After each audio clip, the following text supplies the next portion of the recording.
Hello everyone, कैसे हो आप सब। आई होप कि आप सभी अच्छे होंगे। आज का जो हमारा टॉपिक है वो है तो प्रोजेक्टाइल मोशन। हम स्पेसिफिकली प्रोजेक्टाइल मोशन को ही एनालाइज करेंगे, लेकिन एक दूसरे तरीके से, एक डिफरेंट अप्रोच के साथ। एंड आई गेस कि आपको पता ही होगा कि प्रोजेक्टाइल मोशन क्या है। सिंपल एक मोशन इन प्लेन की इक्वेशन ही होती है, जिसमें एक particle under the influence of an external constant force, जो कि ग्रेविटेशनल फोर्स हो सकता है, एन एयर फ्रिक्शन भी हो सकता है, if the air friction is considered as constant. But यहाँ पर हम एयर फ्रिक्शन की बात नहीं करेंगे। हम सिर्फ और सिर्फ एयर फ्रिक्शन को नेग्लेक्ट करके under the influence of gravitational force ही हम इस मोशन को जज करेंगे। तो आज तक हमने जो इक्वेशन इसकी बनाई थी वो यूनिफॉर्मली एक्सेलरेटेड मोशन इक्वेशन को यूज़ करके we have made those equations.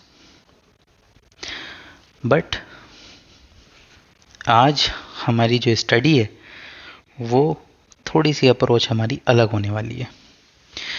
हमने वर्क एनर्जी थ्योरम में दो बहुत इम्पोर्टेंट पैरामीटर्स, दो बहुत इम्पोर्टेंट इक्वेशन या थ्योरम के बारे में बात की है। तो पहली जो थ्योरम हमारे पास है that is work energy theorem. Work energy theorem. तो बेसिकली वर्क एनर्जी थ्योरम क्या कहती है कि किसी भी फोर्स ने कैसा भी काम किया हो, वो उस सिस्टम की काइनेटिक एनर्जी को चेंज करेगा।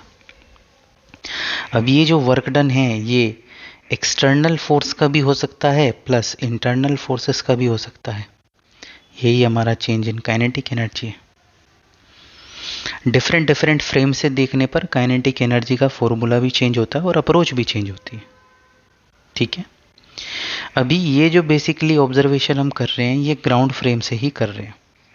तो फ्रेम हमने जो यहाँ पे लिए वो लिए है ग्राउंड।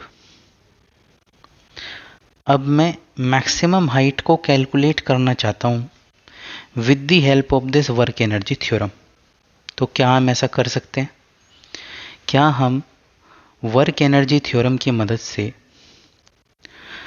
मैक्सिमम हाइट को कैलकुलेट कर सकते हैं? अगर कुछ लोग सोच रहे हैं कि हम ऐसा नहीं कर सकते तो अब उसे हम यहीं करेंगे। ठीक है और यही हमारा डिफरेंट अप्रोच है प्रोजेक्टाइल मोशन को और वर्क एनर्जी थ्योरम के एप्लीकेशन को समझने का।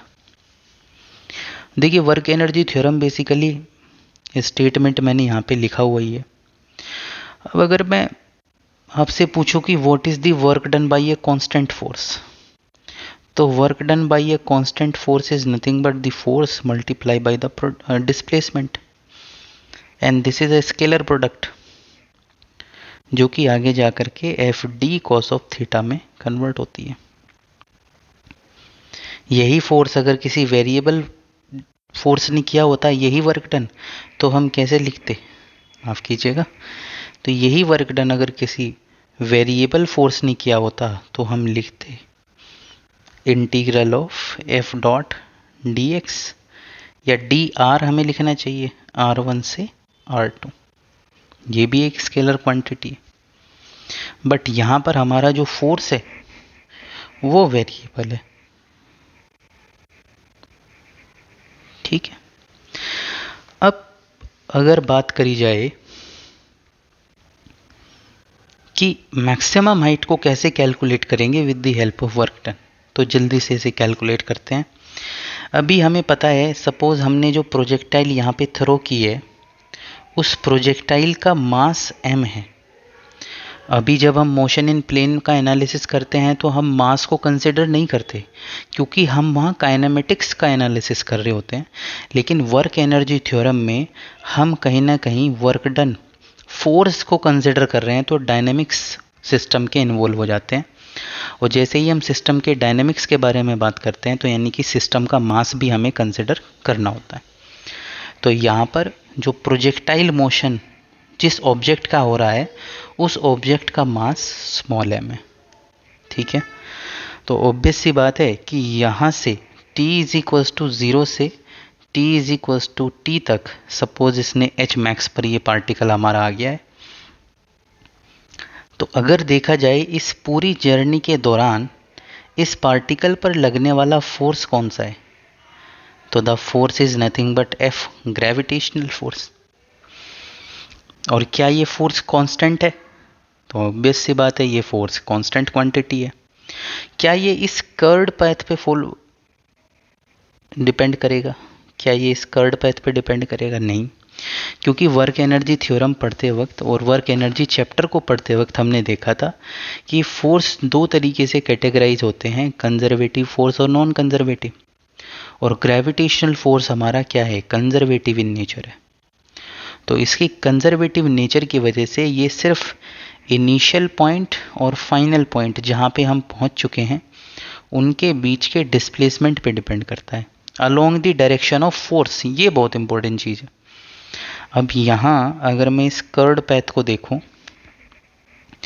तो यहाँ से यहाँ तक कर्ड पैथ का अगर इस पॉइंट से इस पॉइंट को ऑब्जर्व कर रहे हैं तो डिस्प्लेसमेंट वेक्टर तो ये है, लेकिन हम अपना एनालिसिस इस फोर्स के लिए कर रहे हैं जो कि है ग्रेविटेशनल फोर्स। तो ये जो डिस्प्लेसमेंट है बेसिकली वो मुझे फोर्स की डायरेक्शन में देखना पड़ेगा। तो इस पॉइंट से इस पॉइंट तक जो मैक्सिमम डिस्प्लेसमेंट है वही तो हमारा एच मैक्स है। तो चलिए शुरू करते हैं। तो work energy theorem state that work done by the all the forces is equals to change in kinetic energy. तो इसकी इनिशियल वेलोसिटी हमने u गिवन है, यहाँ पे हमने जो वेलोसिटी मान ली वो v मान ली। ठीक है, अब वर्क डन किसने किया, Fg फोर्स ने किया। और डिस्प्लेसमेंट किस डायरेक्शन में हुआ, तो डिस्प्लेसमेंट तो अपवर्ड डायरेक्शन में हुआ है। तो हमारा जो डिस्प्लेसमेंट है वो अपवर्ड है, लेकिन जो फोर्स है वो डाउनवर्ड है। इसका मतलब दोनों के बीच में कितना एंगल है, 180 डिग्री। तो मेरा जो वर्क डन मैं यहाँ पे लिखूंगा that would be written as Fg dot d, direct लिख सकते हैं क्योंकि एक कांस्टेंट फोर्स का वर्क डन है, is equals to change in kinetic energy. Now Fg की वैल्यू कितनी होगी, तो Fg is nothing but weight of the object which is mg, d cos of theta is equals to delta K. अब mg d cos theta की value कितनी है, theta तो 180 है भाई, 180। काइनेटिक एनर्जी हम लिखेंगे काइनेटिक एनर्जी फाइनल, तो फाइनल वेलोसिटी हमारी v थी, तो 1/2 mv² minus initial kinetic energy कितनी है, तो 1/2 mu², क्योंकि इनिशियल वेलोसिटी u है। अब काइनेटिक एनर्जी हमारी स्केलर क्वांटिटी है, इसका मतलब ये v और u जो आप लिख रहे हो you are writing a magnitude of the velocity. तो इनिशियल वेलोसिटी तो u ही मैग्नीट्यूड की है, फाइनल वेलोसिटी हमारी v मैग्नीट्यूड की है।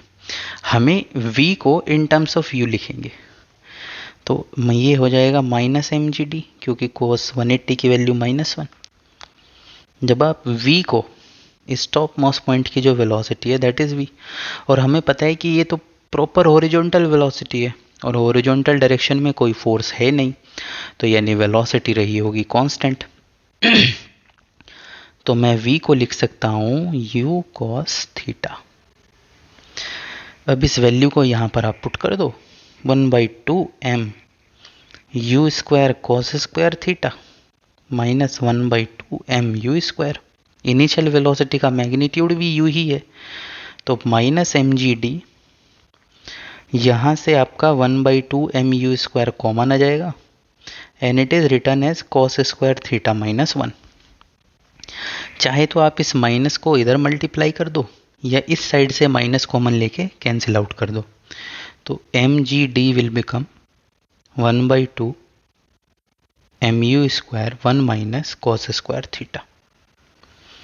तो mgd is equals to 1/2 m u square 1 minus cos square theta क्या होता है? तो वी नो दैट ये एक ट्रिग्नोमेट्रिक आइडेंटिटी है, sine square theta plus cos square theta is equal to 1। तो यहाँ से 1 माइनस कोस स्क्वायर थीटा की वैल्यू आ जाएगी साइन स्क्वायर थीटा। अब m से m कैंसिल हो गया, तो जो d है वही बेसिकली हमारा h मैक्स है। तो g into h max is equals to u square sine square theta by 2, यानी h max is written as u square sine square theta divided by 2g। और हम काइनेमेटिकल एनालिसिस से भी तो इसी एक्सप्रेशन पर लैंड होते थे, है ना। तो है ना वर्क एनर्जी थ्योरम इंटरेस्टिंग। ये देखने में थोड़ा आपको बड़ा लग रहा है, लेकिन जब आप इसे जल्दी जल्दी करेंगे तो काइनेमेटिक्स से जब आप इस फॉर्मूले को ड्राइव करते हैं उस टाइम में, और वर्क एनर्जी थ्योरम से जब आप इस फॉर्मूले को ड्राइव करते हैं उस टाइम में जमीन आसमान का फ़र्क है। ठीक है,